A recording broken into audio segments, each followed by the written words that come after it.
लेकिन मुझे चंद्रशेखर की बात चुभती है। वो जिस तरीके से बोल रहे हैं ना, कटाक्ष करके, वो चुभता है। गौतम बुद्ध भी इनका नहीं है। गौतम बुद्ध इनका गाँव तो क्षत्रिय था। इतिहास को धुंधला कर देगी क्या यहाँ? लेकिन ये जगह जगह अपने गांव में बोर्ड लगा रहे, चमार द ग्रेट, चमार रेजिमेंट। मैं गर्व से कहो कि मैं चमार हूँ। 75 साल हो गए, अब तक भी दबे कुचले हैं क्या? कब तक दबे कुचले रहेंगे? 10 साल के लिए दबे कुचले थे। ये ले रहे हैं 40% नंबर, तो 40 वाला मेधावी है या वो 90 वाला मेधावी है? नमस्कार, स्वागत है आप सभी का हिंदुस्तान 24 पर और मैं आप सबके साथ विपिन चौधरी। ठाकुर बनिया ब्राह्मण चोर, ये नारा लगाया है जेएनयू में दलित छात्र नेता जो बापसा की अध्यक्ष भी हैं प्रियांशी आर्या ने। और उन्होंने ये नारा इसलिए लगाया है क्योंकि वहां पर ठाकुर समाज के एक छात्र ने उनके साथ जातिवादी शब्दों का इस्तेमाल किया। अब इसको लेकर ठाकुर समाज में, बनिया समाज में और ब्राह्मण समाज में बड़ा रोष है। सवाल यहाँ पर यह है कि जिस तरीके से ठाकुर समाज के उस लड़के ने प्रियांशी आर्या को जाति सूचक शब्द कहे, तो उसके विरोध में अगर प्रियांशी आर्या ने ठाकुर बनिया ब्राह्मण चोर कह दिया है तो फिर उसमें इतना हो हल्ला आखिर क्यों हो रहा है? आज इस बड़े ही महत्वपूर्ण विषय पर बातचीत करने के लिए हमारे साथ ठाकुर उग्र सिंह चौहान जी मौजूद हैं। उग्र सिंह चौहान जी, बहुत बहुत स्वागत है आपका हिंदुस्तान 24 पर। नमस्कार भाई साहब, नमस्कार। मेरा सवाल आपसे ये है कि प्रियांशी आर्या ने ठाकुर बनिया ब्राह्मण चोर कहा है, तो उनके इस बयान पर आपका क्या कहना है? वो नादान है, ना समझ है। अगर ऐसे शब्दों का इस्तेमाल कर रही जेएनयू में रहते हुए प्रियांशा आर्या, तो आर्या ही नहीं है। वो अपने शब्द की परिभाषा ही नहीं समझ पा रही कि उसने ब्राह्मण, राजपूत, बनियों को इन्हें अगर चोर कहा तो वो ना समझे। समझ की कमी है। क्यों कहा चोर? चोर के कारण तो बतावे ना, क्यों चोर कहा। अगर कोई जातिवाचक, जाति सूचक शब्द किसी ने कह दिया तो उससे क्या चोर कहा जाएगा? भाई किसी की अगर कोई जाति है, वो जाति से संबोधित नहीं किया जाएगा, फिर उसे क्या कहा जाए? कुछ तो बहरहाल जाति होगी। तो जाति से संबोधित नहीं किया जाएगा तो फिर क्या कह के उसे आर्या को संबोधित करें? वो पागल है, अकलमंद नहीं है, समझदार नहीं है। उन लोगों का कहना यह है कि इन जातियों ने इस भारत देश का शोषण किया है। इन जातियों ने ही भारत देश का निर्माण किया है। क्या क्या क्या चुरा लिया इनका? क्या चोरी करी इन तीनों जातियों ने? ये तो एक व्यवस्था थी, एक सिस्टम था। उस सिस्टम के तहत वर्ण बनाए गए थे। वर्णों में 4 वर्णों से विभाजित किया गया था। वे चारों वर्ण आज भी हैं। भाई आप स्वर्ण, ओबीसी, एससी और एसटी, ये वर्ण जब भी थे, ये वर्ण आज भी हैं। इन्हीं वर्णों के हिसाब से स्वर्ण को अलग रख दिया गया, ओबीसी को अलग रख दिया गया, एससी को अलग एसटी को अलग रख दिया गया। और यही नहीं, ये वर्ण तो भाई, ये जो कैटेगरी थी, ये अगर मनुस्मृति को ये कहे कि उसमें एक कैटेगरी थी, तो ये तो कैटेगरी आम जीवन की नौकरी में भी है। नौकरी को भी 4 हिस्सों में बांट दिया गया, ए बी सी डी।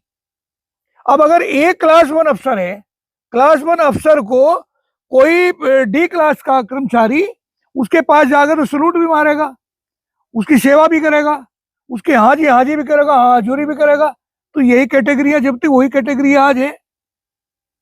इन जातियों ने तो निर्माण किया है देश का, अपना खून बहा है, बलिदान दिया है। आज जिस बात को लेके बोल रही होंगी, ये ज्ञान भी तो ब्राह्मणों ने दिया होगा, ये रक्षा भी तो क्षत्रियों ने करी होगी, ये पेट भरने का कार्य भी तो व्यापारियों ने किया होगा, दिया होगा। बाकी जो और काम थे, छोटे मोटे काम, वो सबको उनके जिम्मे काम लगा दिए गए थे। उन्हीं से उनकी जातियां बन गई। आदमी सोने का काम कर रहा तो सुनार कह दिया गया, एक कुम्हारी का काम कर रहा मिट्टी का, उसे कुम्हार कह दिया गया, एक लुहारी का काम कर रहा उसे लुहार कह दिया गया, एक चमारी का काम कर रहा उसे चमार कह दिया गया। तो सबके अपने जातियों के हिसाब से।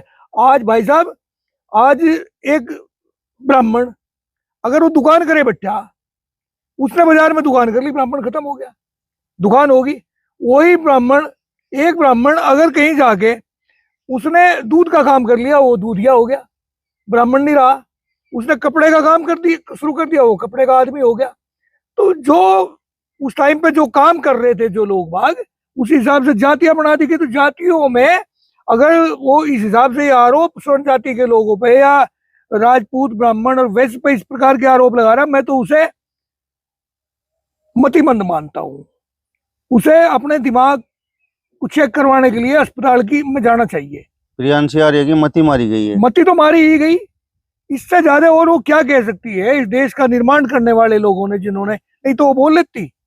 अगर इस देश पे ये लोग उस देश की रक्षा ना करते, आज तालिबान कैसे लोगों बागों के बीच में ना होती, क्या बोल लेती? फिर ये बोलने का अधिकार तो इन्हीं लोगों ने तो दिया होगा ना। प्रियांशी आर्या के पास कितनी रियासतें हुआ करती थी उन दिनों, जो उसके बड़ों ने दी होंगी देश के एकीकरण में। ये रियासतें तो इन्हीं लोगों ने दी होंगी ना, इन्हीं लोगों के पास तो रहे होंगे ना। रियासतें सब ठाकुरों की थी, नहीं, दलितों सब की कोई ठाकुरों की नहीं रियासत थी, ठाकुरों से अलग भी थी, लेकिन प्रियंका आर्या की कितनी रियासतें थी? दलितों वो की बताए कोई ना। रियासत नहीं थी। नहीं, कोई एक दो रही होगी क्या? वो इन लोगों का कोई योगदान ही नहीं इस देश के निर्माण में। योगदान उसी का रह गया क्या इस प्रकार से बोलने में? इन लोगों ने इसी काम के लिए अपना प्रीवी पर्स दिया क्या? इसी काम के लिए अपने अधिकारों को देते हुए आरक्षण दिया क्या? अगर आरक्षण का लाभ ये ले लेंगे, वो कंपटीशन में आए ना सामान्य के रूप में। कहीं सब जगह तो इस प्रकार की भाषा ये सुनते सुनते कान बहरे हो गए। इस देश में विवाद ही करवाने के मूड में है लोग बाग। इस प्रकार की जो प्रजातियां है ना, ये आर्या कैसी प्रजाति, ये इस देश में विद्रोह पैदा करवाना चाह रही। इनके बस का पढ़ना रहा ना, लिखना रहा। छात्रवृत्ति मिल रही, छात्रवृत्ति के बल पे ये जेएनयू में एडमिशन हो रहा, छात्रवृत्ति मिल गई, फ्री में एडमिशन हो गए, वहां जाके राजनीति कर रहे हैं आईना स्वर्णों के साथ। जो जो ये आरक्षण से बाहर लोग बाग हैं, उनके साथ आगे खड़े हो ना, एडमिशन लें, कंपटीशन दें। फिर मुकाबला नहीं कर सकते। करें ना, मुकाबला अगर करना तो वो मुकाबला करें। चोर कहना तो बहुत आसान है, जीभ है, जीभ में कौन सा स्टील के पाइप है? रबड़ की जीभ है, जैसा चाहे लपेटा ले ले, जो चाहे बोल ले, स्वतंत्र है। ये अधिकार जो है ना स्वतंत्रता का, उसका वो फायदा उठा रही। ठाकुर समाज के जिस छात्र नेता ने प्रियांशी आर्य के लिए जाति सूचक शब्दों का इस्तेमाल किया, तो उसके लिए आप क्या कहेंगे? तो उसने जाति सूचक शब्द अपमान है क्या? अरे भाई साहब, आप गुज्जर हैं, अगर मैं आपको विपिन गुज्जर कहूँ, आपका अपमान हो गया क्या? ये भाई साहब कश्यप हैं, मैं इन्हें कहूँ भाई कश्यप जी, तो ये अपमान हो गया क्या? जाति हटा दीजिए, वो अपनी जाति स्वयं हटा ले, अपने नाम के पीछे आर्या लगा लिया। आर्या कोई जाति थोड़ा ही है, वो अपनी जाति के अपने नाम के पीछे ब्राह्मण लगा ले, वो ठाकुर लगा ले, वो बनिया लगा ले। रोक दिया गया किसी ने उसे? इन्हीं जाति सूचक शब्दों पर ही तो SC/ST एक्ट लगता है। भाई जाति सूचक शब्द नहीं तो फिर क्या है? में वो ये तो बतावें यार। हम अगर जाति सूचक शब्द ना कहें तो वो अपने आप कहने लगे कि हम चमार हैं, और हम चमार कहें तो फिर वो ये कहें कि हमें जाति सूचक शब्द कहें। तो क्या हो गया इस देश में? कहां जा रहा है देश? होने क्या लग रहा? ये इन लोगों का, इनके दिमाग जो है ना वो सठिया गया। ये कहे तो और होगो, यूट्यूब पे पता नहीं आज कितने कमेंट आएंगे इस किस्म के, लेकिन ये लोग बाग कहें भाई तुम ऐसा ऐसा क्यों बोल रही हो? इस देश में बोलने के लिए बहुत कुछ है। जेएनयू में रह के पढ़ाई करें ना, पढ़ाई करते हुए कुछ और बोल लेना, एजुकेशन पे बोल लें, देश की बेरोजगारी पे बोल लें। क्योंकि बेरोजगारी तो उन्हें इस वजह से दिखती है, आरक्षण उनका सुरक्षित है। बेरोजगारी तो जिनके लिए है उनके लिए है, उन्हें तो आरक्षण का लाभ मिल रहा है, वो बेरोजगार है कहाँ? पैसा इतना मिल जाता है। उन्होंने ये भी कहा है कि तिलक, तराजू और तलवार, इनको मारो जूते चार। वो तो उनके आकाओं ने भी कहा पहले। तो मायावती ने शुरुआत की थी यहाँ से, और शुरुआत करने के बाद में जो खामियाजा मायावती को भुगतना पड़ा ना, फिर हाथ जोड़ के कहा हाथी नहीं गणेश है, ब्रह्मा विष्णु महेश है। फिर ब्रह्मा विष्णु और महेश पे भी आ गई, हाथी नहीं गणेश पे भी आ गई थी। नहीं तो पहले उसने भी कहा था। ये तो किसी की पुनरावृत्ति कर रही है ना। ये सोचती होगी कि वो भी मायावती की तरह सीएम बन जाएगी कहीं की, और ये सीएम नहीं बने। शब्दों ही का तो हेर फेर है सारा। भाई आप शब्दों का इस प्रकार से बोल लेना कि दूसरे प्रभावित हो। राजनीति और साहित्य में तो शब्दों ही का हेर फेर है। उसे अगर राजनीति करनी तो कहीं यहीं से शुरू करेगी वो। फिर माफी तो मांगते फिर ये भी तो कहेंगे नहीं हाथी नहीं गणेश है, ब्रह्मा विष्णु महेश है। मायावती ने भी इसी प्रकार की भाषा का इस्तेमाल किया, और अब प्रियांशी आर्य ने भी ऐसी भाषा बोल दी। तो इसके पीछे आप वजह क्या मानते हैं? अरे ये बड़े आसानी से इन्हें ये सब चीज मिल गई ना, बड़ी आसानी से मिली। बलिदान किसी और का रहा, और आसानी से राजा महाराजों ने अपने रजवाड़े भारत को दे दिए। एकीकरण के लिए लोगों ने इन स्वर्ण जाति के, चाहे ब्राह्मण हो, चाहे राजपूत हो, चाहे बनिया हो, इन्होंने अपने प्रीवी पर्स दिए, इन्होंने अपना आरक्षण दिया, इन्होंने अपनी जमीन जायदाद दी, इन्होंने सीलिंगों में कई कई बार इनकी जमीनें गई, जमींदारा खात्मा इनका हुआ, वो सब इन लोगों के लिए दे दिया ना हर तरीके से। अगर युद्ध करके लिया गया होता, झगड़ के लिया गया होता, तब पता लगता ना। ये फ्री में मिल गया, बोल ली। ऐसा बोलना ये शुभ नहीं है, ये देश के लिए विस्फोटक है। ये ऐसे बोल लेंगे तो कोई और भी अब बोल लेगा, वो दूसरे तरीके से बोल लेगा। देश जा कहां रहा। इस किस्म के लोगों पे तो गूगल को बैन लगा देना चाहिए। इस प्रकार की भाषाओं पे, जो ऐसी भाषाएं बोलते हैं, ऐसे चैनलों पे भी प्रतिबंध लगा देना चाहिए। देश में आग लगवा रहे, इसके अलावा और कुछ भी नहीं है। जब संघर्षों की बात आती है तो दलित समाज के लोग भीमा कोरेगांव के बारे में बात करते हैं, क्या हुआ और था? सम्राट अशोक के बारे में बात करते तो हैं। सम्राट अशोक इन्हीं का बापा था क्या? कौन था सम्राट अशोक की खोज तो करें, पता तो लगाएं कौन था सम्राट अशोक। इसका आर्या का बापा था क्या? सम्राट अशोक तो उतना ही आपका था, उतना ही मेरा था। जब तो वर्णों में बटा हुआ था ना देश, जब सम्राट अशोक पैदा हुए थे तब तो वर्णों में बटा हुआ था, जातियों में कहां था? तो वर्णों के हिसाब से क्या था? उस वर्ण से तो बहुत लोग निकल कर आए थे, बहुत सारी जातियां थी, एक ही जाति थी क्या? सैकड़ों सैकड़ों जातियां रही होंगी, जिन्हें शूद्र कहा गया। उन्हीं में से निकल के बहुत सारे लोग आए, बहुत सारे लोगों की रियासतें रही, एक ही थोड़ा ही रहा। ये तो मतिमंद होगी लड़की। और वहां असल में जेएनयू का सिस्टम ही यही है, जबकि बहुत अच्छा संस्थान है, बहुत अच्छी यूनिवर्सिटी है, बड़े अच्छे अच्छे लोग भी वहां से निकल कर आए, ऐसी कोई बात नहीं है। लेकिन अब आगे पता नहीं क्या हो गया, कोई बेहुदी बात कह दे और जेएनयू का ऐसा बदनाम कर दिया गया, ऐसा बदनाम कर दिया गया कि जेएनयू की तरफ पढ़ते हुए भी बच्चों को सोचना पड़े कि वहां एडमिशन लें या ना लें। एक बार जेएनयू की दीवारों पर यह भी लिखा गया था कि ब्राह्मणों भारत छोड़ो। ये तो पता नहीं किस किस पे भारत छुड़वाएंगे। ये भारत तो अपने आप ही छूट जाएगा, जो हालात हो रहे हैं।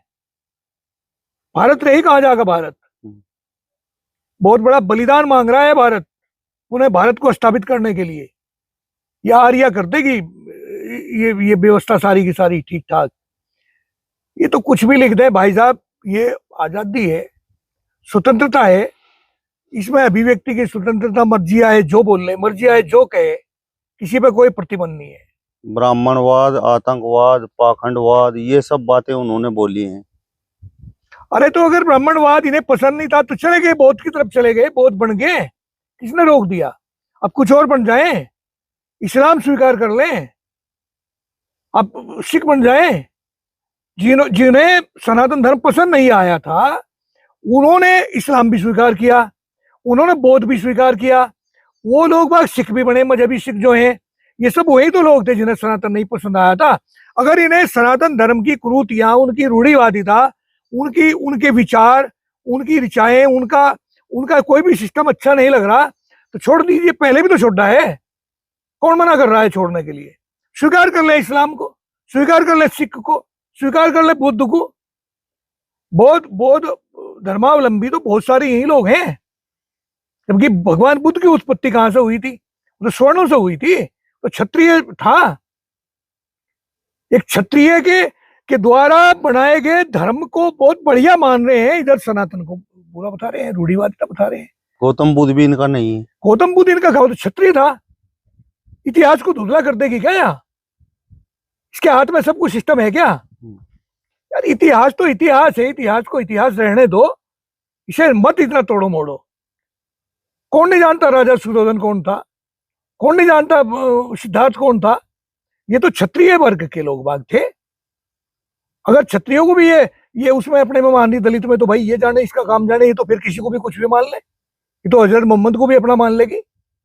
आपको क्या लगता है प्रियांशी आर्या जैसे लोगों के पीछे क्या चंद्रशेखर जैसे बड़े दलित समाज के चेहरों का बिल्कुल हो सके। बड़ा काहे का बड़ा था, किस चीज का बड़ा है यार? आप भी बार बार बड़े चेहरे बताओ। बड़े तो पता नहीं कितनी बार आए गए आए गए आए गए आए गए, ये तो प्रकृति का नियम है, चलते रहे। बहुत बड़े बड़े आलिए जालिए, इससे बड़े तो बहुत हो गए जालिए। बड़ा चेहरा इसलिए मैं बोलता हूँ क्योंकि उनकी पहचान पूरे देश में है। पहचान तो किसी की भी हो जा, पहचान की क्या बात? पहचान तो यूट्यूब का जमाना चल रहा है, इसमें इस आर्या की भी होगी। पहचान तो किसी की भी हो जा यार। समाज के लिए जो आदमी कर रहा हो, समाज केवल वो ही नहीं कि अपनी जाति ही समाज नहीं होती। समाज अपना एक धर्म भी है, समाज अपना एक देश भी है, समाज अपना बहुत कुछ मामला है। तो समाज वो एक छोटा सा अपना दायरा एक जाति तक सिमट के रह रहा है एक आदमी, कोई और भी पूछ रहा है क्या उसे? आपने प्रियांशी आर्या की तो गलती निकाल दी, लेकिन एक बार भी वो ठाकुर समाज का जो छात्र ठाकुर था ठाकुर समाज उसकी के, एक बार भी आपने गलती नहीं भाई निकाली, साहब, जबकि जातिवादी शब्द कहने पर जो है प्रतिबंध है। अरे उसने जातिवादी शब्द पे प्रतिबंध कहा है? ये क्यों बोलते हैं फिर हम चमार है, चमार रेजिमेंट बनाओ और चमार के ये करो, चमार का वो करो, ये क्यों बार बार चमार कहते हैं? तो जातिवाद को जिंदा ये रख रहे या हम रख रहे? ये बार बार कहें कि चमार रेजिमेंट को बहाल किया जाए, मैं चमार हूं, गर्व से कहो चमार द ग्रेट, बोर्ड लगा रखे अपने अपने गांव में चमार द ग्रेट, चमार महान। तो ये कह रहे हम कह रहे भाई? कौन कह रहा है ये शब्द? इस शब्द को कौन कह रहा? अपने आप तो इस प्रकार के शब्दों का इस्तेमाल कर रहे, आरोप किसी और पर लगा रहे। भाई जाति का नाम तो लिया जाएगा ना, ये खुद ले रहे जाति का नाम, ये अपनी जाति को बदल रहे हैं। एक बहुत बड़ा सेमिनार करके अपनी जाति घोषित कर दे कि आज से हमें ये कहना शुरू कर दो, हम जो दीगर जाति के लोग बाग हैं इन्हें वही कहना शुरू कर देंगे विपिन भाई। लेकिन इस देश में आग ना लगाओ, कोई और तो काम रहा नहीं। आग लगाने का काम प्रियांशी आर्या जैसे इस प्रकार की भाषाएं, एक प्रियांशी आर्य ही नहीं, अनेकों आर्याएं इसी किस्म की हैं, अनेकों आर्य इसी किस्म के हैं जिनका यही काम है यूट्यूब पे छाए रहना, टीआरपी बढ़ना, डॉलर आना, यही काम रह गया। इसके अलावा भाई साहब और कोई काम रहा नहीं। आप तो चंद्रशेखर के बारे में भी यही बातें बोलते हैं। बिल्कुल बोलता हूँ, कभी बोलता है देश के बारे में, कभी बोलता है महंगाई के बारे में, कभी बोलता है किसान के बारे में, कभी बोलता है सिस्टम के बारे में, कभी बोलता है कर्जे के बारे में, कभी बोलता है युवाओं के बारे में। दबे कुचले SC ST OBC अल्पसंख्यक के बारे में कौन बोलता है? 75 साल में आज तक भी दबे कुचले रहे, 75 साल हो गए अब तक भी दबे कुचले हैं क्या? कब तक दबे कुचले रहेंगे? 10 साल के लिए दबे कुचले थे, हजारों हजारों साल तक ये रहेंगे क्या? कब तक रहेंगे दबे कुचले? अब तो बोलने का अधिकार है, जब इस प्रकार की भाषा हो वहां बैठ के बोल सकती होगी, इस पर आक्रोश नहीं होगा। मैं उस ठाकुर को कहूंगी भाई तुमने जाति शब्द क्यों कहा, ये हटा दे अपनी जाति का नाम, वो भी हटा देगा और हम सब भी हटा देंगे। लेकिन ये जगह जगह अपने गांव में बोर्ड लगा रहे, चमार द ग्रेट, चमार रेजिमेंट, मैं गर्व से कहो कि मैं चमार हूं। भाई जब ये कह रहे तो हम क्या कहें? हम दुविधा में हैं, कैसे इस दुविधा को दूर करें? आप बताओ तो सही। आप तो आरक्षण हटाने की भी मांग करते हैं। बिल्कुल कर रहा हूं, हटना चाहिए आरक्षण। मेरा मानना यह कि आरक्षण आप एजुकेशन में दें, पढ़ाई में आरक्षण दें, कंपटीशन में आरक्षण खत्म करें। जो 10% आपको आरक्षण मिल रहा है वो गलत मिल रहा, 100% गलत है, किसी को भी नहीं मिलना चाहिए। कंपटीशनों में, नौकरियों में आरक्षण नहीं होना चाहिए, पदोन्नति में आरक्षण नहीं होना चाहिए। यह आरक्षण की देन है कि देश की ऐसी तैसी हो रही है, यहाँ बिल्डिंगें बनने से पहले टूट रही हैं, यहाँ डॉक्टर ऑपरेशन करके किंची पेट में सुई छोड़ कर आ रहा है, यहाँ भ्रष्टाचारी चरम सीमा पे, यह आरक्षण की देन है। आरक्षण को आप हटा दीजिए, कोई मेधावी लड़के निकल कर आएंगे जिनका चरित्र होगा, जो ठीक ठाक मानसिकता के होंगे, जो पढ़ के आए होंगे, जो कंपटीशन देंगे। जो आरक्षण ले रहे हैं वो मेधावी नहीं है। नहीं, मेधावी कहाँ रहेंगे? एक तरफ तो एक मेधावी 90% नंबर लिए खड़ा, एक तरफ दूसरे ही मेधावी खड़े हैं, ये ले रहे हैं 40% नंबर। तो 40 वाला मेधावी है या वो 90 वाला मेधावी है? मुझे ये बताएं आप। चलो आप ही बताओ, मेधावी कौन है इसमें? वो जो कंपटीशन में वही किताबों में, उन्हीं कापियों में, उन्हीं पेपरों में परीक्षा देके वो तो 90% नंबर लेगा आ रहा, और एक 40% नंबर लेगा आ रहा है। इनमें मेधावी कौन है? IAS की परीक्षा में आरक्षण है? हाँ है, सब जगह है, कहाँ आरक्षण नहीं है?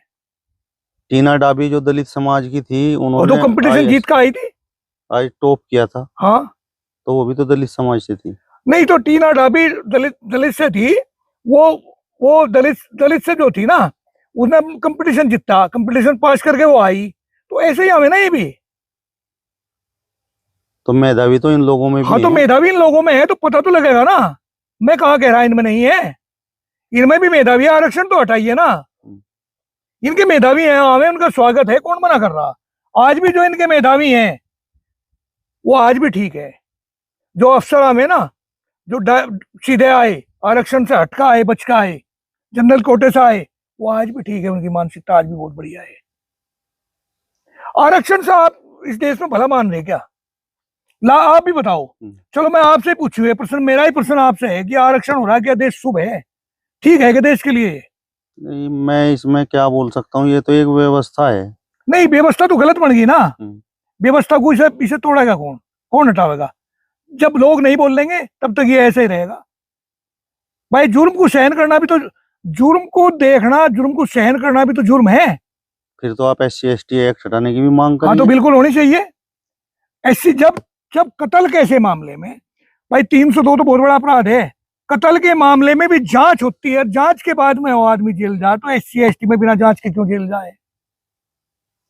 ये गलत, 100 की 100% गलत है। और आज के दिन बताऊं आपको, अगर कहीं दलित समाज के लोगों में झगड़ा हो रहा आपस में दो में, और वहां दीगर जाति के लोग हैं गांव में, वे डरे उनके फैसले में बढ़ते हुए, नहीं तो पहले समझा बुझा के पंचायत में बैठ के, जिसकी गलती होती उसे गलती कहेगा, समझा के, दूसरे को बुरी भली कह के मामला हल हो जाया करता था, कोर्टों के चक्कर नहीं काटते थे। और आज के दिन हर आदमी भाई SC/ST से डर रहा, झगड़ रहे ना अपने सिर आप ही फुड़वा रहे, कोई नहीं निपटा रहा, ये हाल हो रहा। और ये SC/ST के मैंने सभी खिलाफ है, लेकिन जब हिजड़े बन के बैठ जाए पार्लियामेंटों में तो फिर बोलेगा कौन? एक भी आदमी नहीं बोल पाया इस बारे में। भाई आप जांच करवा दे, दलितों के साथ अगर जुर्म अत्याचार हो रहा तो उसकी जांच हो जानी चाहिए और अपराधी को दंड मिलना चाहिए। लेकिन बिना जांच के जेल जा रहे हैं यार। आरोप लगाना बहुत आसान है, सिद्ध करना तो कठिन है ना। 1 मिनट लगे आपका आरोप लगाने में, उसे सिद्ध करें। इतनी बड़ी बड़ी जांच टीमें हैं, पुलिस का काम है जांच करेगी, CBI है, CID है, आपकी बहुत सारी जांच एजेंसियां हैं, उनसे जांच करवा ले। जब आदमी जेल जाना हवालात में बंद हो जाए, उसे पता लगे उसका कितना बुरा हाल हो रहा, कट्टो खून नहीं रखता। पुलिस अपना काम कर रही, पुलिस तो कानून के दायरे में है, वो तो उसके तो हाथ बंधे हुए हैं, वो काम करेगी जो पार्लियामेंट में कानून बनेगा। सुप्रीम कोर्ट ने अपनी राय दी, उसके बावजूद भी ये जब नेता SC/ST के कानून को इस प्रकार से लिया में, तो क्या करेगा कोई? चंद्रशेखर की भाषा आपको चुभती है या वो दलित समाज से हैं इस वजह से आप उनका मैं विरोध दलित करते हैं? समाज का बहुत बड़ा शुभचिंतक हूँ इस चीज पे। ये चाहे कोई कुछ भी कह ले, मेरे से ज्यादा दलित समाज की कोई करता नहीं होगा। मेरा गांव है, यहाँ आके पूछ लो, मैं कोई दुनिया का ठेका नहीं ले रखा। लेकिन मुझे चंद्रशेखर की बात चुभती है, वो जिस तरीके से बोल रहे ना कटाक्ष करके, वो चुभता है और बात भी ढंग की नहीं करता। भाई आप लिबरल भी तो हो सकते हैं, लिबरल तो इससे पहले बहुत हुए, रामविलास पासवान भी था, दलित चेहरा था, अब के बहुत लोग बाग दलित हुए। इतनी चुभने वाली बात तो कभी मायावती जी ने भी नहीं कही। वो 1-2 शब्द बोल गई, 1-2 नारा बोल गई, लेकिन उसके बाद तो लिबरल नहीं, वो ठीक ठाक रही। आदमी यार जुमा 8 दिन MP तो कितने बने, पता नहीं कितने बने, लाखों की संख्या में MP बन के चले गए होंगे अब तक इस 70-75 साल में। आए गए आसान है, बड़ी कठिन डगर पनघट की। ये इतना आसान मामला नहीं है, बड़ा कठिन मामला है भाई साहब। चलिए, तो ठाकुर उग्र सिंह चौहान जी को आपने सुना। फिलहाल इस वीडियो में बस इतना ही। अगली वीडियो में फिर आपसे मुलाकात होगी, तब तक बने रहिए हिंदुस्तान 24 के साथ। नमस्कार।